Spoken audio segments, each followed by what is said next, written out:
Hey Mayo, how's it going? It's going good. How are you? Not bad. This week on the 9 to 5 Mac Happy Hour podcast, we have iOS 14.5 and so many features within to talk about. There's some new Apple Car material to get to. And I think Ted Lasso won all the awards, or is nominated at least for all the awards on Apple TV Plus. That and much more. Yeah, So busy week actually. Yeah, let's jump in with the status of your DTK, the Developer Transition Kit, Mac Mini with the iPad chip inside. The iPad chip. Yeah, how's that going for you? Well, I'll be honest. I haven't actually used it very much. I used I used it a little bit at the beginning, but it was very buggy. Like, even if I wanted to develop on it, it was a pain. Like, stuff was it was incredibly slow. Like, as fast as the final M1's ones were, my developer kit is nowhere close to that. It's like not just yours, but like all of them. And all of them. They were meant to be not representative of what an ARM Apple chip would be like for a Mac, but it wasn't good, huh? No, it's even to the point where like it made me not want to like compile on it or whatever, just because it was just so bad. Like the animations, everything's just really slow. And if you mine still works, but if you actually like ask people that had them, a lot of them have now just like completely broken and like don't even turn on anymore. Yeah, so I think Steve Troughton-Smith's in that camp from what I was seeing. Yeah. He's pretty gnarly. Yeah, his just basically doesn't work, and he's been using that Mac Mini like full time basically, because he was waiting for next generation desktop or something like the iMac or something to come out. Right. I luckily have just been using my laptop full time, the old 2016 workhorse that kind of works, but at least it's performant to some degree. The DCK has just been kind of sitting on my desk doing nothing. Obviously, I paid like the $500 when I bought it, right?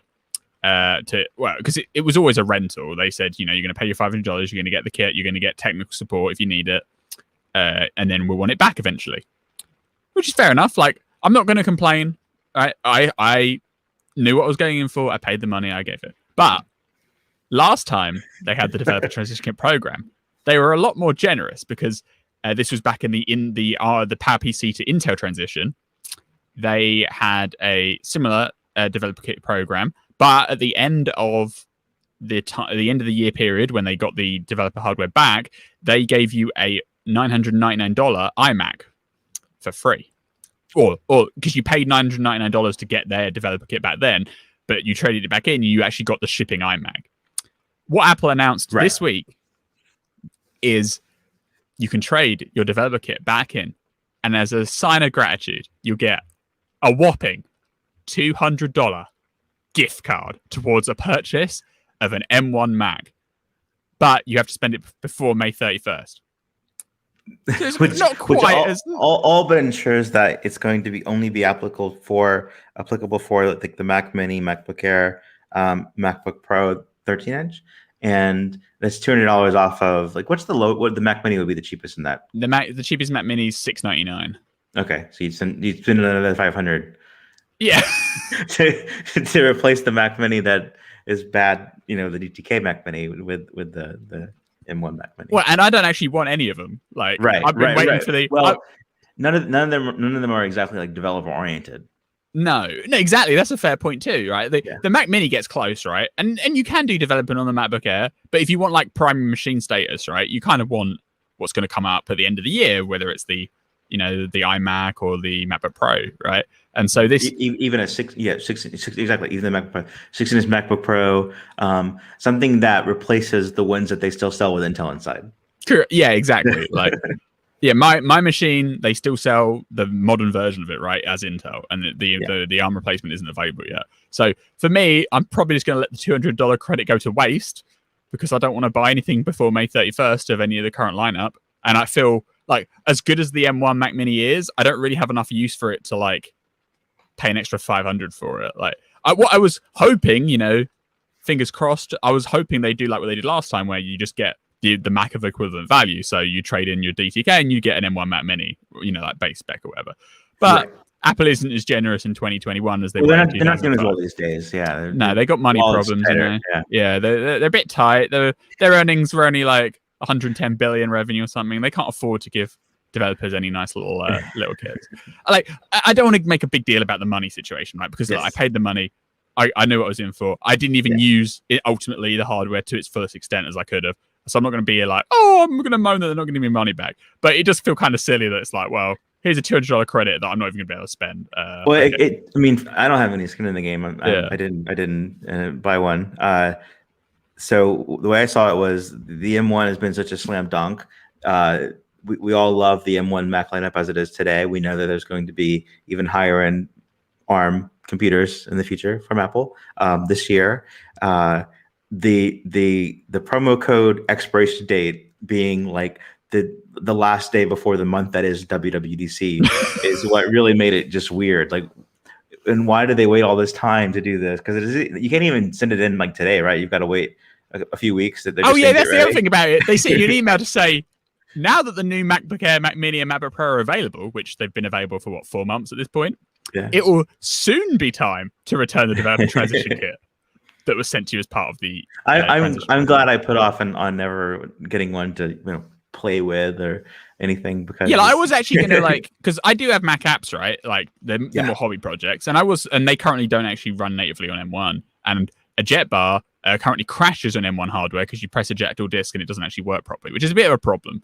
But the DTK is not good enough for me to be able to actually fix that, and I've been stuck on iOS contracting projects the last 4 months, so I've never actually got around to doing it.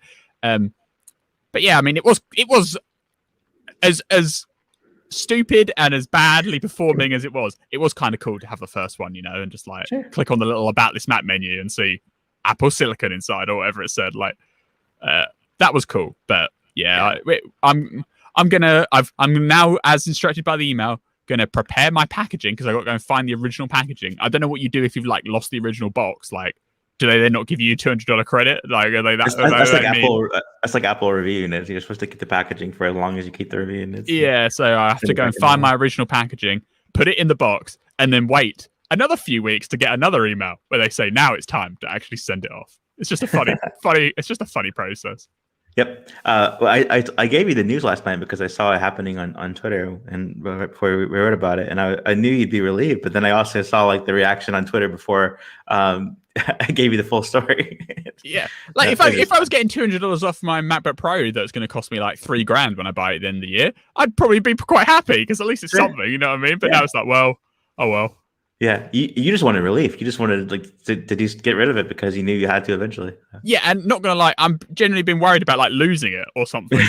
I've literally had it in the same place on my desk this entire time, just because I don't want it to go missing and then be on the hook for it. You know what I mean? Right. Something else that happened this week is the product called AirPods Max ear cushions are now available. And so these are the left and right ear cups for AirPods Max, obviously. AirPods Max, they're $549. The cushions you do get left and right in one box for $69. So that's the deal there. And then it comes in any color that you can get a cushion in. So you theoretically can mix and match, and I've seen folks doing that. That's a pretty pricey game to play, I think. But that was the original rumor, wasn't it? That Apple was going to introduce these headphones as kind of this mix and match thing, sort of more like the Apple Watch, where it's you get the Apple Watch, then you can get exchangeable bands and you can mix it up and get personal style and taste. But when the AirPods Max debuted at the end of last year, they didn't really emphasize that at all. They're just here they are, and you can get spares if if your current ones go old and crusty or whatever. Because what I think the teardowns also found, or people found out recently, is that there's a little hole in the top of the ear cup where the headband connects. So it's actually really simple to actually change the headband out. You could just click a button and it pops out.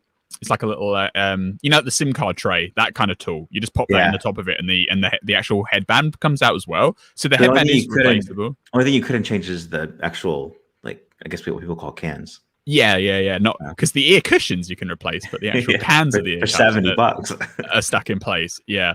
So theoretically, Apple kind of shipped a customizable product because they could sell alternate headbands in the future, and they could sell alternate ear cushions. I think they probably didn't just get all the way there with this version, so they're just like, look, this is where we got to. We'll ship this, and then maybe next year they'll come back around with more customization and you can mix and match these cool colors, or you can buy a sport model, et cetera, et cetera. Yeah. But I do keep getting alerts for all the places I was tracking AirPods Max inventory, like Amazon and Best Buy, from before the release day in stores, when I was so fortunate to just walk in and buy. Well, I had them delivered to my home.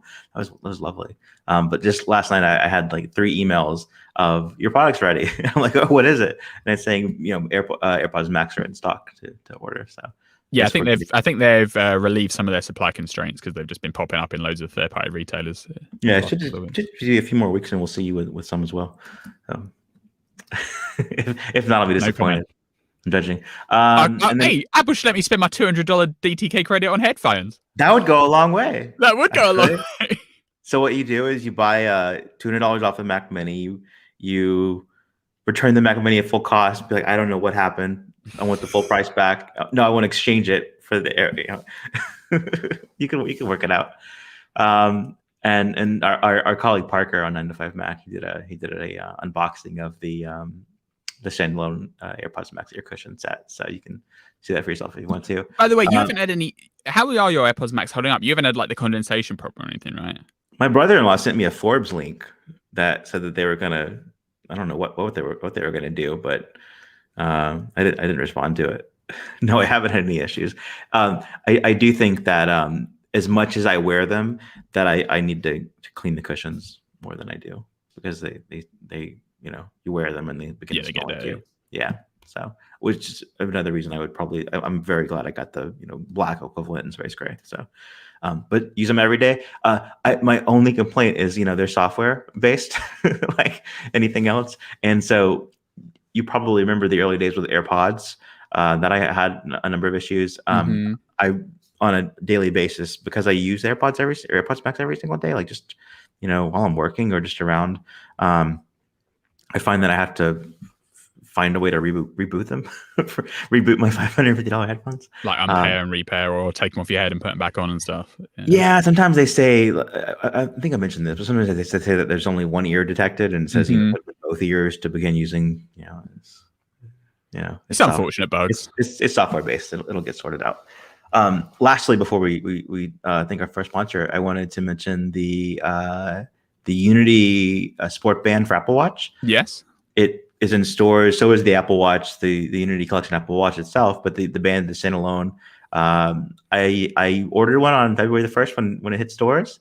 I was just I don't use the Unity watch face, because it's not what I want out of my Apple Watch, but the band itself, I thought, that's just, it's based on the Pan-African flag. But just looking at it as like a band, it's just wild and out there enough for me that I thought, that's different. And I have I wear the red Apple Watch. And so it has red, it has black, it has green. It goes well. I think it looks better with red than it does with the space gray that they ship it with. When does it arrive? And I got it the first day. Oh, you got it. Okay, you got it the first day. Yeah. And you like it? Yeah. Oh, you're wearing it. Okay. Very much so. Yeah. Nice. Yep. So it's been a while since I bought a band.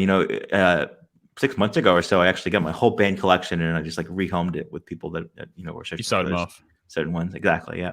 So this is the first band purchase I've made since then. I'm solid. Yep. Let's thank our first sponsor. Happy Hour this week is sponsored by Remote HQ. Obviously, remote work is such a big deal at the moment. Everyone's doing it, not necessarily by choice, but that's the reality of the pandemic and the world. So everyone's also looking for the new hotness when it comes to working from home and collaborating with your team, like document apps, video chat, messaging, all that kind of stuff. But they're all like disparate apps spread across, and you need to get everybody in sync with each individual application, service. Have you thought about Remote HQ? Remote HQ combines video conferencing with a collaborative visual workspace. It's screen sharing, but taken to the next level for the best meetings in 2021. You can easily make any website into a multi-user collaborative workspace that anyone can click on, type, and interact. So you could put up a few web browser windows, perhaps load up your work docs from Google Docs, and then everyone in the room can act on different files and discuss them at the same time. Rearrange the windows however you like, and if you need to just concentrate and talk, you can focus on a face and temporarily hide all of the window distractions. And of course, everything that you do in a workspace is also automatically recorded. So that means that notes are saved for later review without you having to have someone take notes themselves. And everything's searchable so you can quickly find your stuff down the road. And when you're done for the day, you save your state and you can come back tomorrow to the exact same place that you were and carry on with your meeting seamlessly. I've tried it out and it's a really cool idea. It's, so often when you're working online in a team, you just want to say, look at this document and compare it to this data from this spreadsheet over here. And you always have the problem of like, the people go to the right space, you don't know where they're looking. And with Remote HQ, all those problems just go away. You set up that workspace yourself, you invite them to the meeting, and you just know that everyone's looking at the right thing. Create your best virtual office with Remote HQ. There's no need to download special apps. Remote HQ runs in the browser with enterprise-grade security. So go to remotehq.co/happy hour for a free trial. And when you're ready to launch, use code happy hour for 3 months free. That's remotehq.co/happy hour and promo code happy hour. All right, let's talk about iOS 14.5 and watchOS 7.4 beta versions and what's new inside. One of the first things that you highlight, Mayo, is just how the update screen is presented. So what's different there? Yeah, so this is actually something I was going to bring up on the show on its own, but the fact that the new betas came out has changed the design slightly. It was like perfect timing. So before it would just say like, your system is up to date. If you're on the latest version of the software and you go into the settings app and then you go software general, software update, and it would spin the little spinner and check for an update. And before it would just say you're up to date. Now it puts a little like green tick icon so that you can just glance at it and know you're on the latest release. And it says like, you're up to date and have the latest bug fixes and security enhancements. And that's the page. And then it says like last updated at today or whatever. Well, what they need to put on that screen is a link to see the release notes for the update that you're on. Because I just realized that you can see the update when you install it, but after you've installed it, you can't go back and see the release notes. So like, yeah, if the update installs overnight automatically, you're like, well, what's happened? Like, I don't know. Yeah. And short of doing splash screens all over the place, like you've seen in apps specifically, a little bit in tvOS, that's a good solution. I usually, if I do the update manually, I'll screenshot and it won't all fit in one page. So like I'll scroll and screenshot and have a bunch later that I'll go back and read. But yeah, that'd be a good enhancement. The only thing I noticed about this is that in the Watch app where it's just it's always in dark mode, having that green check mark is just a little bit less stark. On that page. Yeah, no, I know. I was like, oh, they updated this page. They must have put in more information on it. It's like, no, it's basically the same information, just with a nice little icon on it now. But if they just shove the last release notes on there as well, that'd be helpful. Yeah. But the big feature, right? Let's start with it, because this is a pretty big cycle for betas. Yeah. Unlocking your iPhone with your watch. Yeah. How's it work? It does work. So everyone's been talking about the whole Face ID situation in the context of everyone having to wear masks, right? And last year, when they shipped iOS 13.5, that was like the first update where they like acknowledged that people are like behaving different, because that's when they added the thing where you could freeze the profile pictures in FaceTime.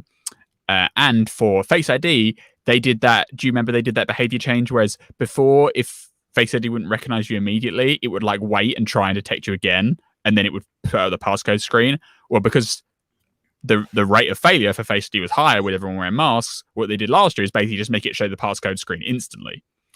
And I mean, it works, but it still meant people were typing their passcode loads. Fast forward to the entire next major update with iOS 14.5, and what they've got now is unlock with Apple Watch. So you need the betas of iOS 14.5 and watchOS 7.4, and then your watch has to be on your wrist, set with a passcode, unlocked, and nearby. And then when you go to unlock your phone will check if it will just try and unlock with Face ID normally. And if it does, it'll just let you get in, obviously. But if that fails, but it detects that the person in front of the phone is wearing a mask, it'll assume it's you and then check to see if your Apple Watch is nearby and in range to then unlock your phone. Makes sense. So it's kind of like the Mac feature where you can unlock your Mac with your Apple Watch, right? Except the Mac isn't mask focused. This is mask specific, right? Correct. Yeah. Or I guess it's face obscured specific because it doesn't really know if it's a mask or if it's, something else obscuring your face. I get people to test it and maybe it would have a fail rate, but it's orientation based in that it's you're not upside down or sideways or, not a face at all. Yeah, I was just holding up my hand like over my mouth when I first updated and it was working. So by like the description of it, it sounds so much like the Mac feature, right? Where it's like you open the Mac lid and your Apple Watch unlocks. And that is the premise, but I find the implementation is just way better on the iPhone. Like the Mac version takes ages, I find it. Like you open the thing and then it like waits and it spins and then it unlocks and it's like, okay. The iPhone one for me has been really solid, even as beta 1. Like you slide up from the bottom, it goes unlock with Apple Watch, and then you get a little vibration on your wrist to say that it's let you in. So I don't know what the big difference is. Well, I think maybe like when you do it on the Mac and you go to the login screen, it's at that point that the Mac is then like searching for a nearby watch to consider as the identity and to authenticate. Whereas with the iPhone and the Apple Watch, like they're always kind of connected, right? Because they're always shuttling data back and forth, and the watch loves to depend on the iPhone as much as possible to save power. So I think they're just the fact that they're like already connected at the Bluetooth level, it just makes it a lot faster when you actually get into it. Plus, the iOS lock screen has, frankly, much nicer animations than what the Mac does. So you get like the sliding up of the information, and that kind of like smooth transition just kind of masks over some of the time waiting anyway. Like it is faster, but even the time that it is there, it just feels more elegant.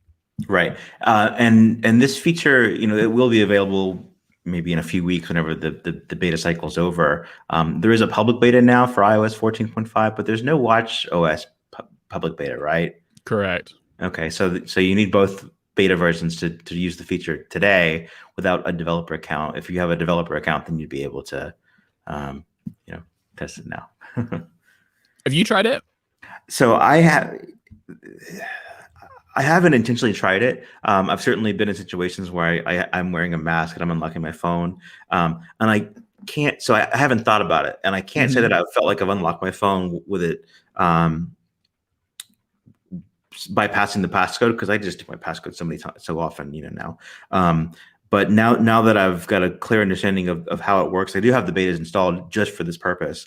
Because man, it sounds convenient these days. So I'll think more. I'll try to pay more attention. But if it doesn't work as well as this worked for you, I'll be surprised, because it sounds like it's working really well for you. Yeah, I was genuinely impressed by it, and there are like security implications, right? Because it's not when it's checking to see if it's a person with a mask on, it doesn't know that it's you but partially obscured, right?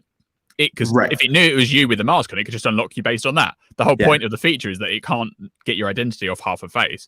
So it is a concession, and for me at least, I had to enable it.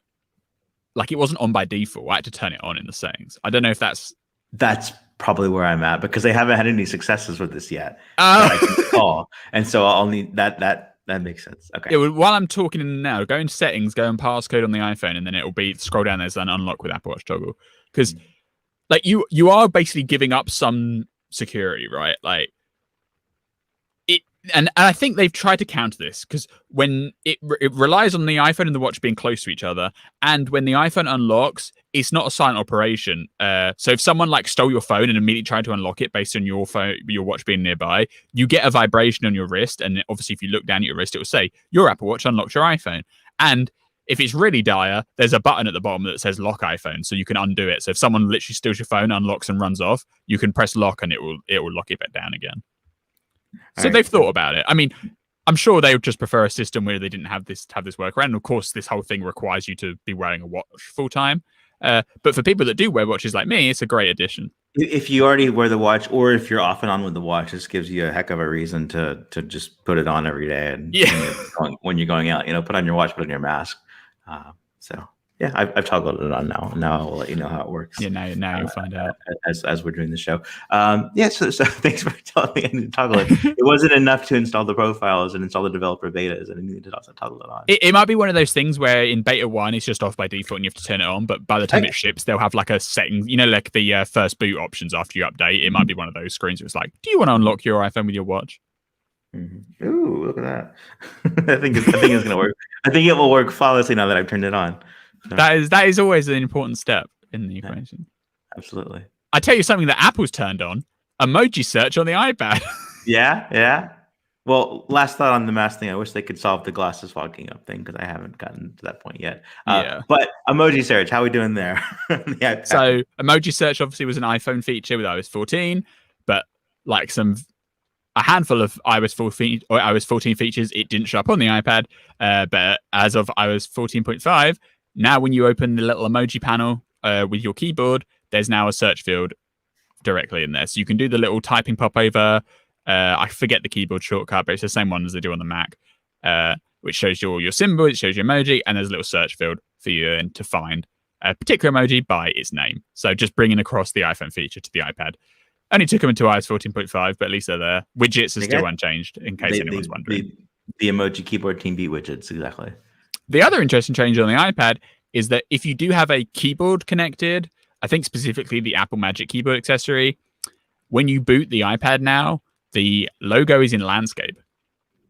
So because Apple understands that a lot of people are going to use the iPad with the Magic Keyboard, which has a trackpad, which you're never going to use that in a portrait orientation while it's attached.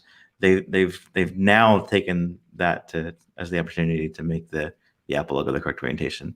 I remember the first time I booted up the 12.9-inch iPad Pro when it first came out on release day, and I was in an Apple store, and we were all around like the setup table, and it was just hilariously big and in the wrong orientation. Yeah. Yeah. So now conditionally, if you've got a keyboard connected, the logo is the right way around. All right. In music, there's a few little changes. The Made for You playlist now can appear in your library, which is a nice touch. And you remember a few weeks ago I complained that the lock screen doesn't scroll. When they redesigned the lock screen, they removed it just truncated and the automatic marquee scrolling went away. They brought that back. So it all marquee scrolling goes away and comes back all the time. Yeah, so now it's back again. That's one solid. I like you mentioned the Made for You stuff. I like that is in the list of your library because you can customize how many items are there, and it's just right in the middle for me, and it's set out as that's different. And it's a great way to see the playlists that you kind of pay for with the service, and not just the ones that you create yourself or go and find on your own. Yeah, because they are in the Listen Now tab, but they're not always at the top. You have to scroll down and find them or whatever. So just putting them in your library directly is great. And if you don't like it, you can turn it off, right? A bigger redesign is the podcast app. Why on earth are they redesigning the podcast app? Why on earth are they redesigning the podcast app? It's almost like the Apple rule is when there's a service subscription coming, they redesign the app like an update before you gotta clean house a little bit. And yeah, so the podcast app's kind of been the same design for a little while now, right? But now they've I can't really summarize what they've done to it. They've kind of changed every screen of it a little bit. Right. Yeah, it looks different. It looks, not, I wouldn't say way better or any worse. It just looks different. Things have been moved around. Yeah, and you don't really get any new features. It's just aesthetic improvements to kind of bring it more in line with what they did with music in iOS 14. So you get the full bleed backgrounds now when you're on the podcast detail page, stuff like that. Next, they're gonna make the icon white. No! That way it's a new app. Oh, no. And then they'll fix the icon in the future. But obviously, we were joking, but it's true. They're going to do original podcast this year, so they're just getting the app ready to show it off. That's right. Fitness Plus is getting a nice improvement in 14.5 because they're adding AirPlay support, so you don't have to use an Apple TV box anymore for it. You can just AirPlay the video stream to any smart TV. Are there any restrictions there, or does it just work as you'd expect it to work? I think you don't get the metrics on the screen.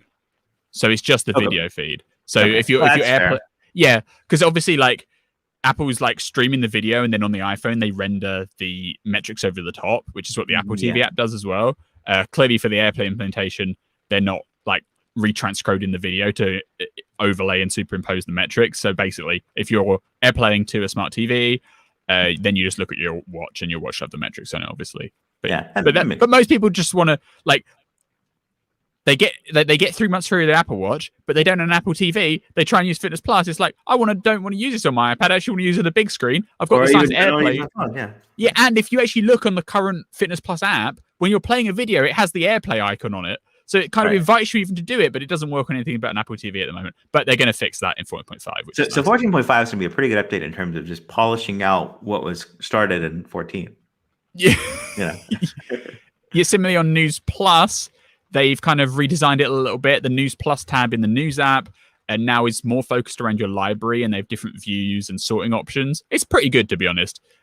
If you did like the old feed where it just kind of showed you like editorial news stories across News Plus catalog, that's kind of gone at the moment. I think they're like maybe reincorporating it back into like the Today feed of the News apps, like the first tab.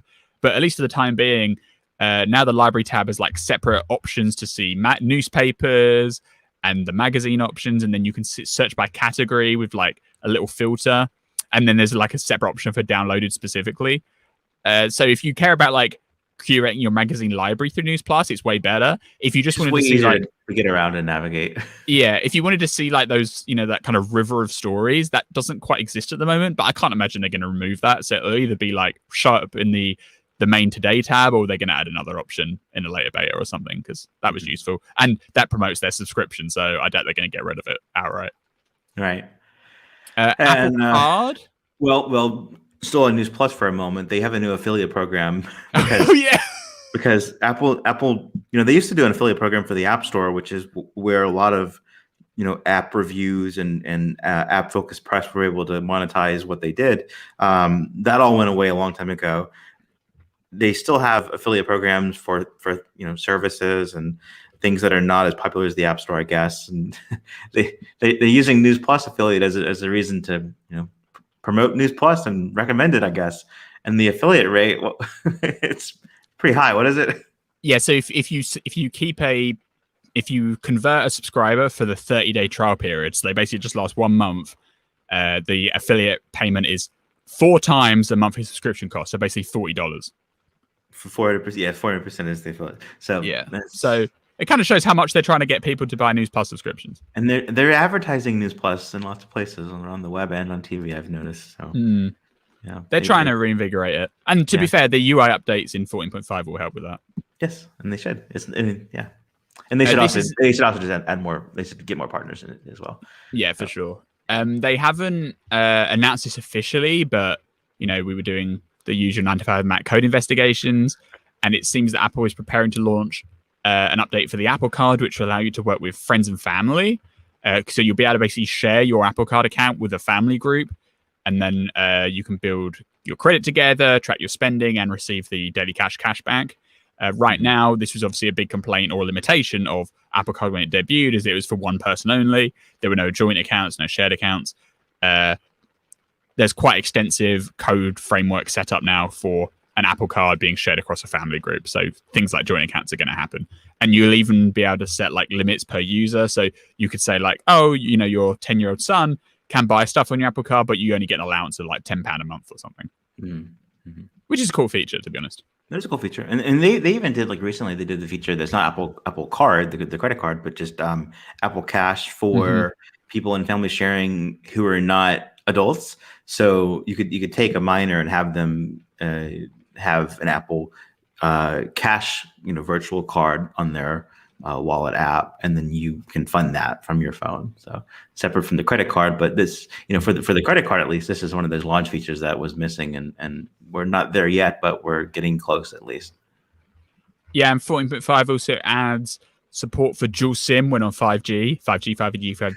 Now, if you didn't like one lot of 5G, you can do it on dual SIM. So you can do 5G on both the eSIM and the physical SIM. Because dual SIM was a new feature from the iPhone 11 family, and then 5G was a new feature from the iPhone 12 family. You just couldn't do the two things at once, and now you can. Well, you will be able to when this is out. This is out. They've added the option to say "Hello Siri, call emergency," which I swear you could do before, but apparently it's new. Maybe it's emergency contacts now, as before it was just emergency services. I think that might be the difference. Okay, makes sense. And you can sort reminders. Because they're going to do a reminders subscription. They're going to do a reminder subscription. No, they just. I mean, the reminders got the big update. What last year was it? iOS 13 or was it part of 14? 13. Yeah. It was the reminders. 13. Yeah, last year. In this version, 14.5, it has sorting that was missing. I believe printing is now a feature which is practical. Print out. Make a list in your reminders app and print it out. So we're progress, I guess. It's funny. Yep. And also all the platforms now, obviously when the update comes out, will support the PlayStation 5 controller. So that'll work. And the Xbox, whatever that one's called. PS5 equivalent of an Xbox is controller. So yeah, pretty big updates. Obviously the hero feature is going to be the unlocking with watch thing. Because that's what everybody wants in a Face ID world. Mm-hmm. All right, let's talk about our second sponsor for this episode. Happy Hour is brought to you by Unite 4. It's the platform that lets you turn any website into an app that just runs right on your Mac. With Unite 4, take any website and make a standalone app out of it. It uses a lightweight WebKit-powered browser behind the scenes, so it's compatible with pretty much any website. Just choose any of your favorite web apps and have them run standalone, separate to your normal browsing experience. It's a simple concept, just executed really well with Unite. Choose any website, like say Netflix, give it a name, and then type in the URL. And with a single button press, you can make a standalone Unite app. And Unite apps automatically grab the high-res icon from the web apps. So the Unite web apps look great with the rest of your apps alongside in your Mac dock. And you can use Unite to leave a website running in the menu bar, and it kind of shows a little popover up there, so you can hide and show it, in the context of what you're doing. Useful for things like Slack, just have a little mini Slack experience in the top right-hand corner of your Mac. Hide and show it with just one click. And if you prefer mobile web experiences of some apps, like say Instagram, you can do that as well. You can use Unite's compact mode that creates easily glanceable windows of apps like Twitter, Instagram, that kind of thing. It brings new features with Unite 4.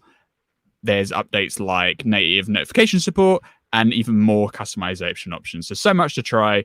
It's web apps, standalone, taken to the next level. You can use Unite with apps like Gmail, Google Meet, run a mini version of, say, Slack or Discord, or perhaps even WhatsApp, with full support for notifications, microphone input, and camera support. For a limited time, Happy Hour listeners can get 20% off just this week when you purchase Unite 4. To buy, go to bzgapps.com and use promo code Happy Hour.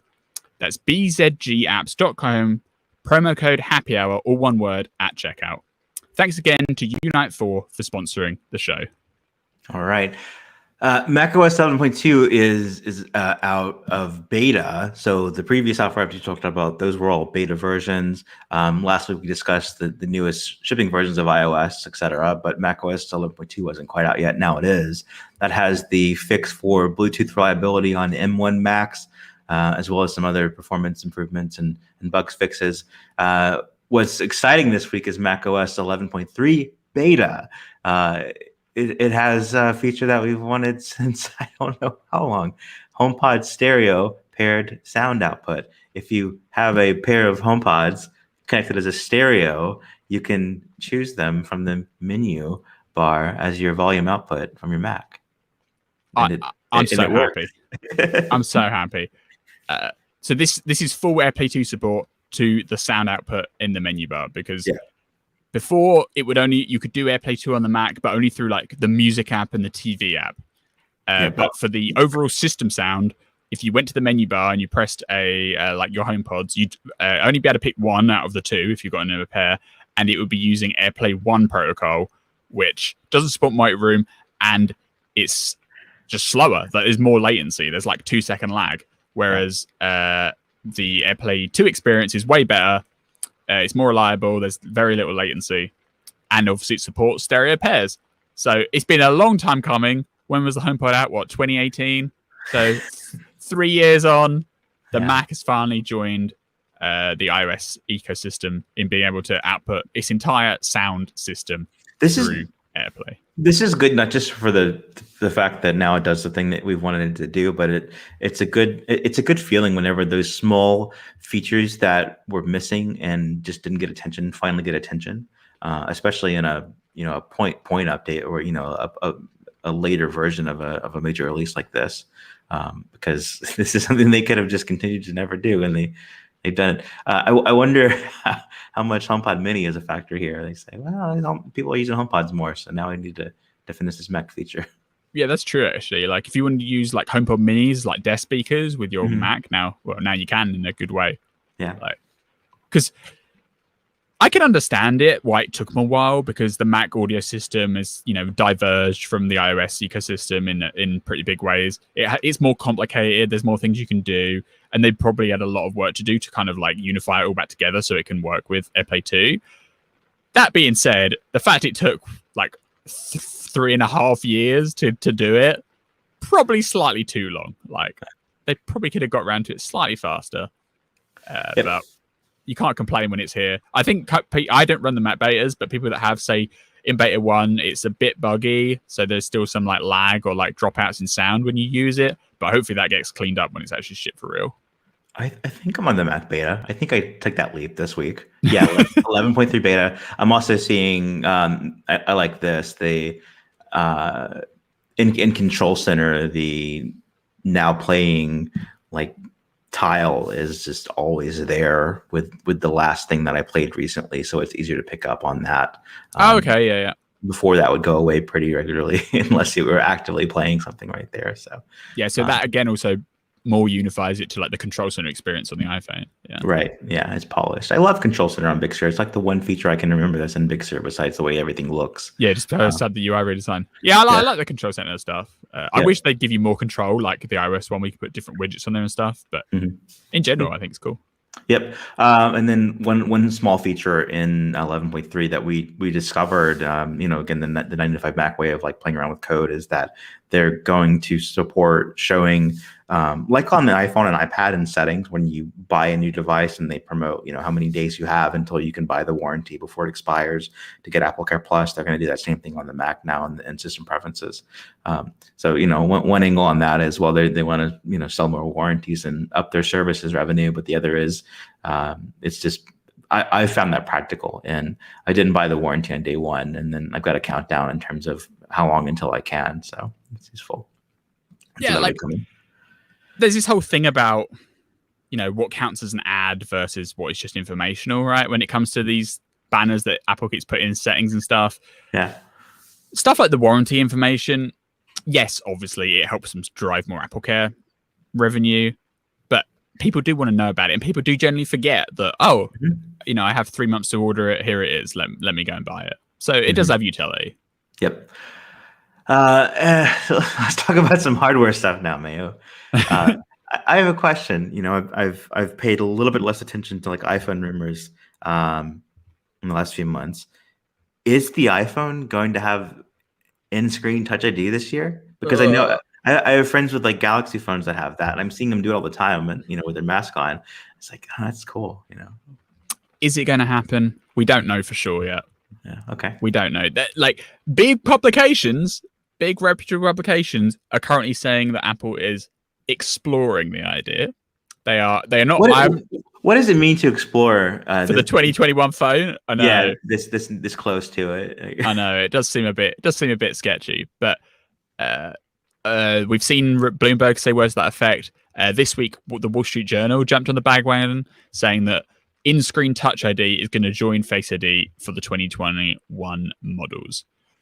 It's like the Wall Street Journal said Apple has been working on in-screen fingerprint technology and has considered including both Touch ID and Face ID on the 2021 phone. Okay. Considered. I hope they make a decision. Yeah, I hope they double down on that. Like, yeah. But even before the pandemic happened, yes, there was a decent fragment of the market that still wanted Touch ID to come back, right? And with the full screen design, like the iPhone 10 and later. Exactly. Yeah. You had people that just straight missed it.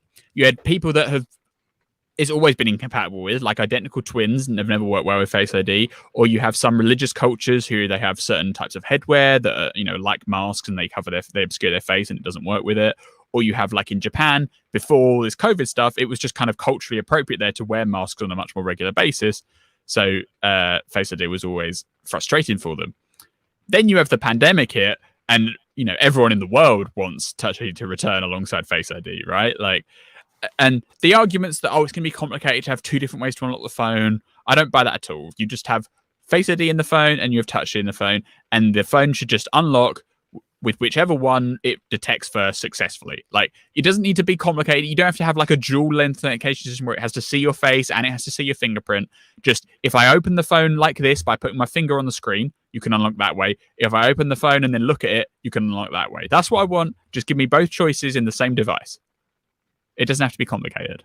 Yeah, I agree. And this reminds me, when the 14.5 beta came out, people were saying, well, at least some people suggested the idea that because Apple has now, quote, fixed the mask problem with Face ID through software, that means they're not going to put Touch ID on any device anymore.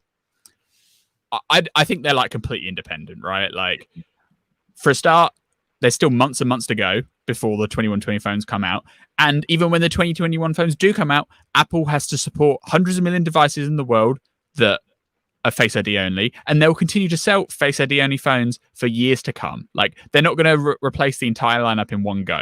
So they had to do this software feature. They've probably been working on it since last year when they did iOS 13.5, right? Regardless of what the hardware roadmap is. Makes sense to me. All right. Let's take a break. Okay. Let's do our third ad of the show, and then we can talk about some even more sketchy hardware rumors. Are you sleeping on a saggy old mattress? You deserve better than that. That's where Helix comes in. Just take the Helix sleep quiz in 2 minutes and get instantly matched with a mattress that is perfect for you, tuned to your sleep preferences and body type. Helix knows that not everyone is the same.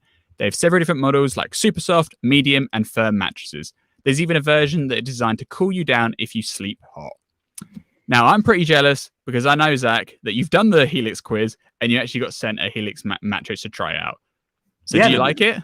I absolutely love it. It's what I sleep on and wake up on every day. And it's a terrific mattress. The quiz is wonderful because it gives you a sense of certainty in what you're picking and why you're picking them. It helps you along the way. You don't just get one mattress that you hope satisfies everybody. You get one based on your preferences, and it's really useful. Yeah. So if you're looking for a mattress, just take the Helix quiz, order the mattress that you'll match with, and it comes shipped to your door for free. You don't need to visit a physical store. Helix was awarded the #1 best overall mattress pick of 2020 by GQ and Wired magazine. So just go to helixsleep.com/9to5mac, take their 2-minute sleep quiz, and they'll match you to a custom mattress to give you the best sleep of your life. They have a 10-year warranty, and you can try it out for 100 nights for free. And if you don't love it, they'll come back and pick it up for you. Helix is offering up to $200 off all mattress orders and 2 free pillows for happy hour listeners. So go to helixsleep.com/9to5mac now. That's HELIXSLEEP.com/9to5mac. Thanks to Helix Sleep for sponsoring Happy Hour. Yeah, take the quiz if you're a midnight sleeper, then that's what I am, and that is literally a better deal than the DTK. That is true. All right, let's see what's happening in terms of this thing that you put on your face, the headset, the mixed reality headset that we don't know what it's for or what it's going to do. We have an idea of what it'll cost. These are crazy. These are crazy times for Apple hardware rumors, don't you think? Yes. It's like R&D out in the open. Yeah, like we obviously talked about last week how Bloomberg was saying the first AR headset is going to be significantly more expensive than the $300 to $900 like consumer entries on the market. It's good, but it's going to feature like really high resolution displays. It's going to be really advanced. It's probably, they're not expecting to sell too many of them. It's probably going to be like for very niche use cases, almost like a developer kit, but they are going to sell it. So maybe, some businesses can take advantage of it or something. Well, we got more along that tune because the information has cited unnamed sources with direct knowledge of the device that Apple's apparently going to ship as soon as the beginning of 2022. So perfectly in line for an announcement this year, just like the original Apple Watch is announced, like 4 months or 5 months ahead of schedule. Yeah, and that was a consumer product. This is not. Yeah, this is. like this is so hard to work out where they're going to frame it. But basically, the nuggets of the information report that aren't just like duplicated from the Bloomberg story, Right. are that there's going to be 2 ultra high resolution 8K displays, so one for each eye. So you're going to have super high resolution displays in front of your face. Really high eye tracking technology, so you don't have to use a controller necessarily. It will have cameras that look at where your eyes are looking, so it can work out in the world. It'll have more than a dozen cameras in total somehow are strapped to this headset to get position information and to do augmented reality things. It's going to come with a little thimble quote remote, so you can do some sort of manual input, like equivalent of digital crown style, but like some sort of thing you hold in your hand, but it's not like a full size like joypad or joystick. It's just like a little like thimble thing that you stick on in your finger or something and you like rotate it on. And it's going to sell for $3,000. All right. Does it have 5G? Mobile data connectivity is not mentioned in these reports, but I bet that would be hot though. It's, I mean, $3,000, it's a lot, but it does bring it directly into like the HoloLens territory, which is what we kind of sort of talked about last week, because HoloLens sells for like $3,500. So it's in that range. It's just weird that Apple's interested in making a HoloLens-like product, because it's just so far outside the consumer space. You know what I mean? Yeah, I don't really have any guesses on this. The most comfortable guess is that it's Apple's take on a HoloLens, and I don't know where that gets us. So we'll see, I suppose. Yeah, maybe like you can think of it as the equivalent of like the Apple Pro Display XDR, like the Apple headset XDR, and they're gonna like tout it in that way to begin with. I mean, clearly, I think we'd all agree that the end goal for them is not this headset. It's the lightweight glasses that you can just put on your face, right? Mm-hmm. But that product is just not feasible with current technology. So they're kind of biding their time on it, working on it in the background.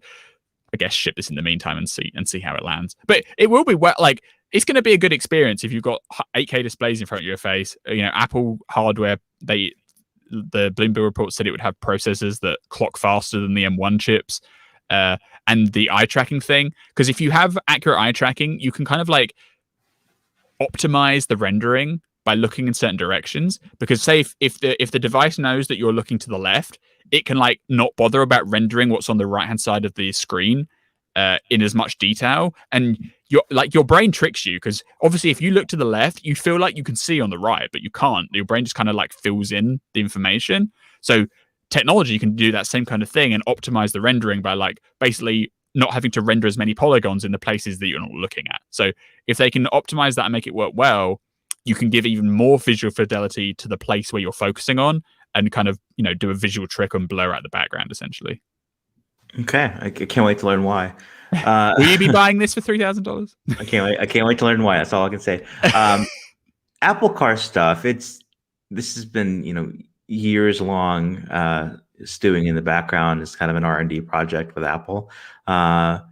This past month, in 2021 alone, we've seen a number of car makers mentioned as deal makers with Apple Car and Apple. Like, what's happening right now? What's the goal here?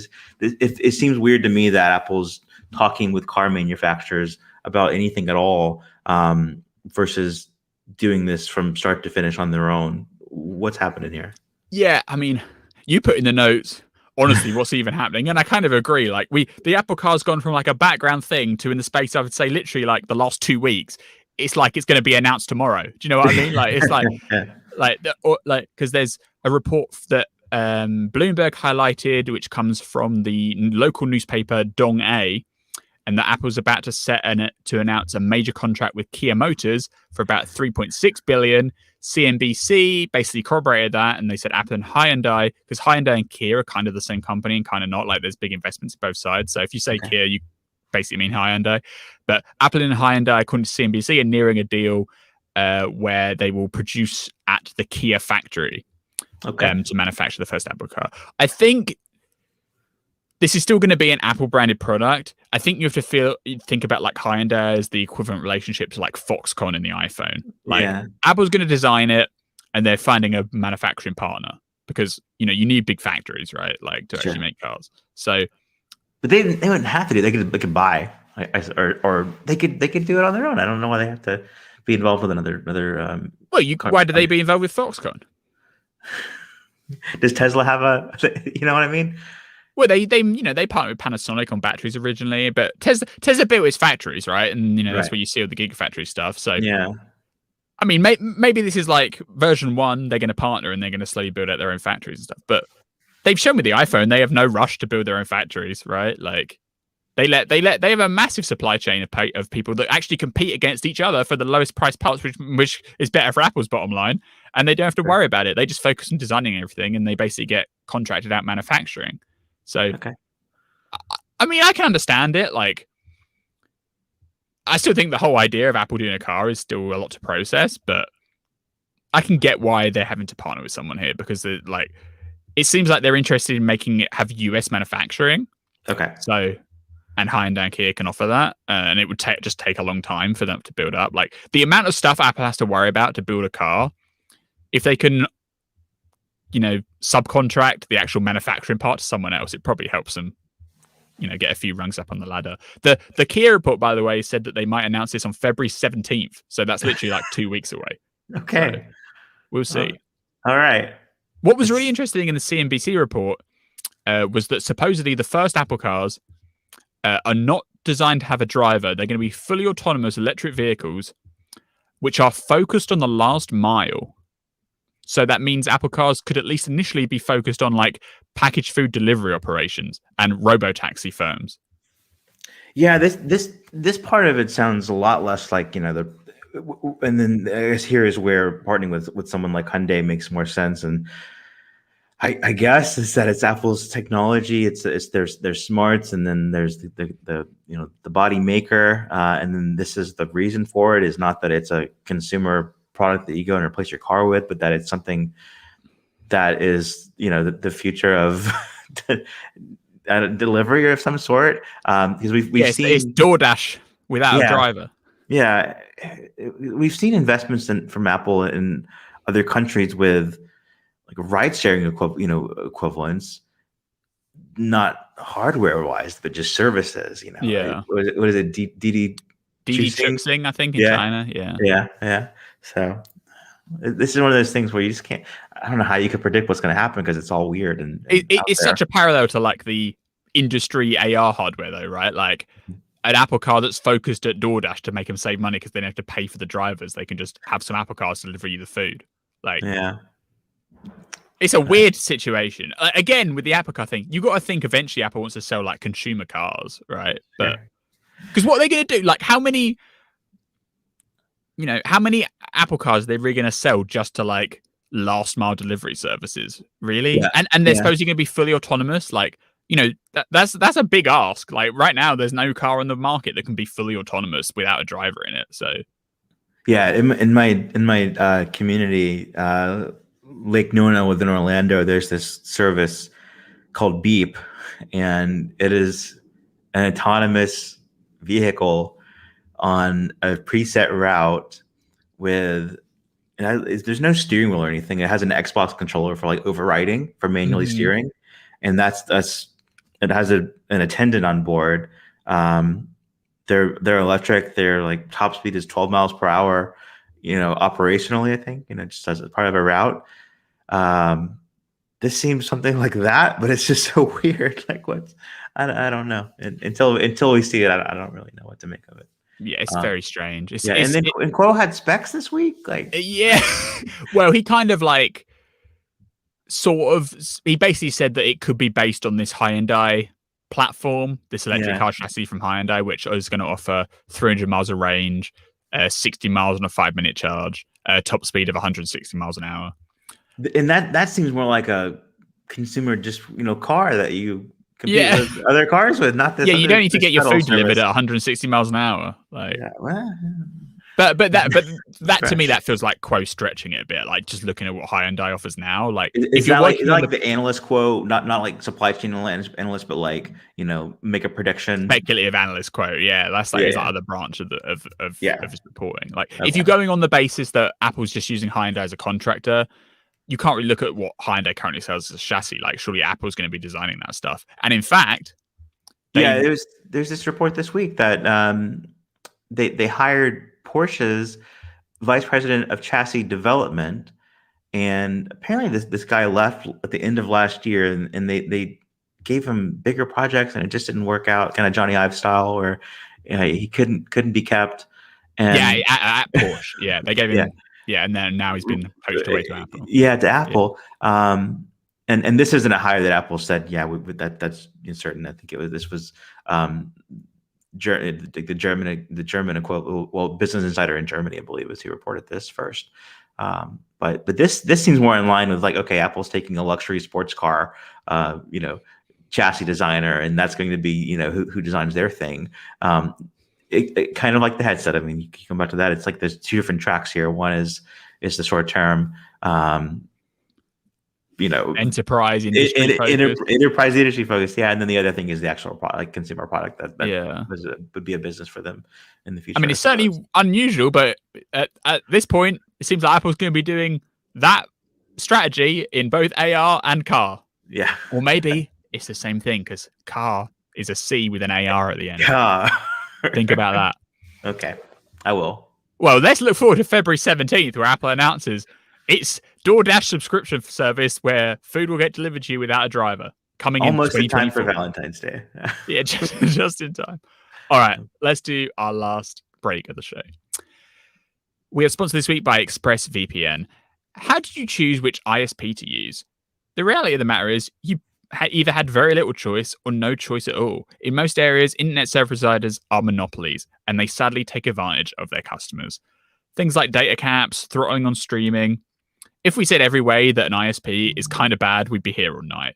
But most of all, many ISPs log your internet activity to sell on that data to other big tech companies and advertisers. Protect yourself with Expressvpn. So what is Expressvpn? It's a simple app for your computer or your iPhone that encrypts all of your network data, and it tunnels the encrypted data through a secure VPN server. It means the ISP in the middle cannot see any of your activity. Think about how much data that your internet service provider can access, because we just all spend so much of our time online. That's every site you visit, games you play, video you watch, and messages that you send. And this is information that can be harvested and sold on to third parties for additional, somewhat creepy monetization opportunities. Use Expressvpn to hide your online activity. It really is simple. I've tried it out. You just download the app and you press one button and boom, the VPN is active and all of your surfing can no longer be seen by prying eyes.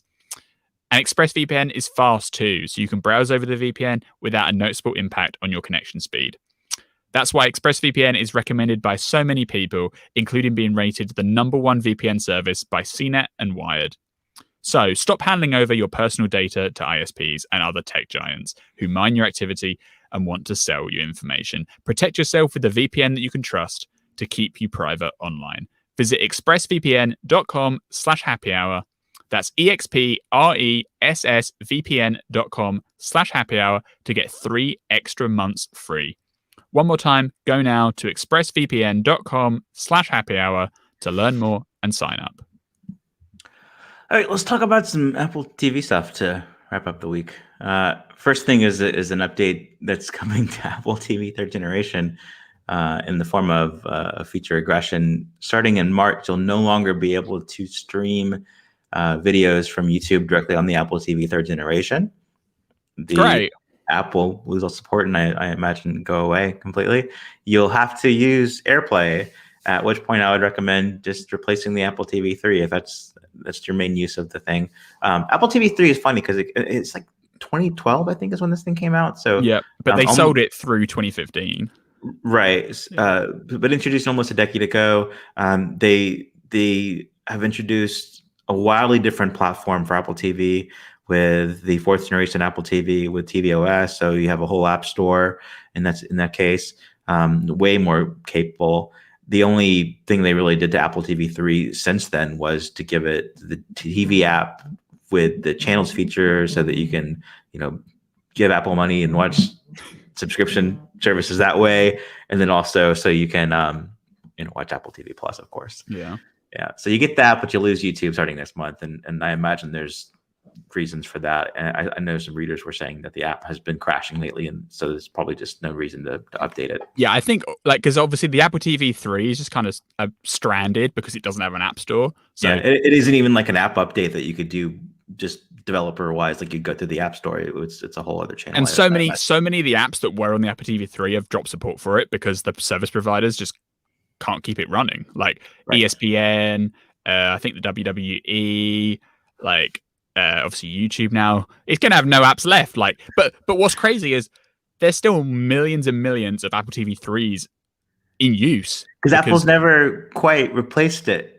Apple's never replaced it at the price point that it was sold at, and they ended it at $69, didn't they? Yeah, so it sold for like a year at $69, and so when it was that cheap, Apple sold a lot of them. Yeah. But now it's like an abandoned product. So if you bought it in 2015 when it's $69, you didn't, you barely got like 4 years out of it before apps started dropping like flies all over the place. Yeah. And now when you go, you're like, oh no, my Apple TV is now basically obsolete. Let's go and buy a new one. Oh, it's $150, and that's for the HD only one. The 4K one's $179. I'll just go and buy a Fire Stick. Like, yeah, I mean, seriously, if you're looking at the difference of $150 or sometimes $15, it's pretty easy. You don't even have to replace your TV. You just replace the thing that's attached to.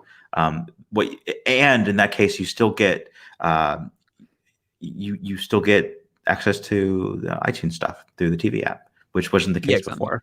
And you didn't get Apple Music through the Apple TV. I guess it wasn't like it was super supported anyway. So in response to this story, we've seen a lot of people say they're finally going to have to change their device. So like you said, there were lots in use. But losing YouTube is a pretty big deal for this thing. And it's not like whenever an Amazon streaming stick loses YouTube because there's some disagreement in revenue sharing in some way. It's not supported anymore. And there's no real replacement in terms of the price except to go outside of the Apple ecosystem. Yeah, like it's a sad situation. It's kind of awkward, like because people think like people who use that Apple TV box, a lot of them don't realize that the new one has like an app store and stuff, so it's like way different. So they just look at it, the price difference. They're like, why is it so much more expensive? This one doesn't even run like 5 apps, where I can get a Fire Stick and get a whole app store. Do you know what I mean? Like people make crazy comparisons because they just assume that the 2015 Apple TV, which is 2015 in their mind, basically works the same as the new one, but it's way different. So like, I think Apple's going to lose so many customers here in this kind of transition because they just don't have a product that people can jump to. Like if they had even if it was $99 for the new Apple TV, they wouldn't lose half as many people as they're going to because of this. Yeah, I had a friend who recently saw my Apple TV and they said, is that the new Apple TV? And I was like, what, a new? Well, there's not really a new one. There's not really a new one. Yeah, it's the newest. And they were comparing theirs to the I think the Apple TV 3, so they'll fall victim to this. Yeah, and obviously there's persistent rumors there's going to be an Apple TV hardware update this year, but if they don't hit a good price, every year, this year, every single year since the last one. But if they don't hit a good decent price point on it, it's almost like pointless. Like they don't need to go to the levels of the $30 sticks, right? But they just need something that's like $69 is fine. Even like $99 is fine. But at the moment, it's $179 for the 4K Apple TV, and that's just too overpriced. Right. Yep. Apple TV Plus development. So one thing that we saw is because the free trial for Apple TV Plus, if you got that free year of service by buying a qualifying Apple product when Apple TV Plus first debuted, that's extending. So now we're seeing credits go out monthly, right? If you pay for Apple One with Apple TV Plus bundle inside of that, you're going to get $5 a month back every month. Yeah, you pay Apple 30 and they give you $5. Yeah, that's cool. Okay. And to be clear, that's only if you were already paying before they announced the new extension. So basically, if you start subscribing today, you're not going to get it for free. But if you were subscribed before January the 15th, you'll get it $5 back every month until June. It's a very creative bundle. Well, until June, unless they extend it again. Who knows when the next extension is going to be announced. Yeah. Talk about this Sundance film that they purchased for Apple TV Plus. Yeah. So Apple bought this hot film at Sundance. So they bought films at Sundance before, but this is by far their biggest high-profile acquisition. So this film won the Grand Jury Prize at the show. It was getting buzz from the moment that it was like, even in previews. Obviously, Sundance is virtual this year. Opening night, it got basically rousing applause and massive critical reception. and Apple was in a bidding war with obviously with the other top streamers, and they ended up purchasing Coda for $25 million, which is actually a record for a Sundance acquisition. Because Sundance is mostly like small indie films, right? So when they get bought for like $5 million, $10 million, $2 million even. The record was set by Palm Springs, the Hulu movie, right, with Andy Samberg in it. That was last year. That was $20 million purchase price. So Apple's now upped it with a $25 million purchase price. It looks like to be a really cool film, and it probably gives them a lot of awards legibility going, looking to next year now. Like people are saying it might, has Oscar potential, for instance. The description is from the reporting we have is Coda as a drama feature, which follows a high school senior, Ruby, played by Amelia Jones, who is the only person in her family who is not deaf. She has to choose between chasing her dreams in the music industry or staying at home to help her parents.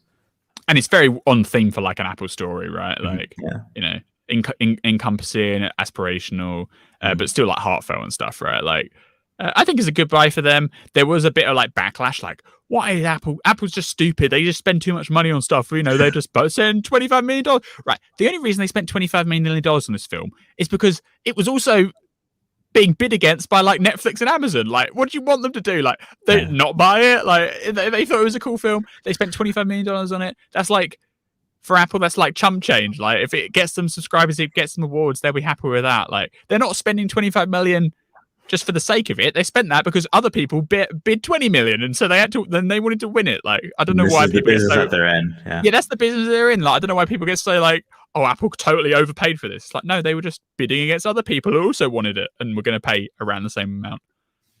Yeah. But yeah, it should be out between like basically later this year.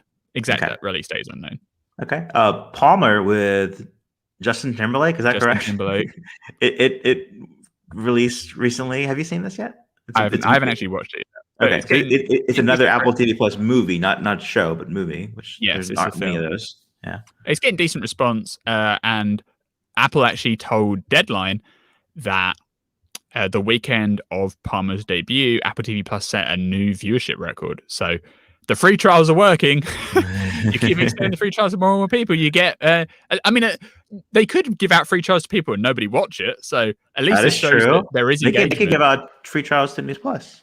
Yeah, exactly. Yeah, like, and they don't announce News Plus readership records, but supposedly for the weekend set when Palmer came out, which was last weekend, Apple saw viewership on the overall Apple TV Plus platform rise by 33%. Palmer was apparently its second biggest film debut, probably trailing Greyhound, right? Because that was like a huge film debut for them. And it was the third highest debut of any title, so that's across movies and shows.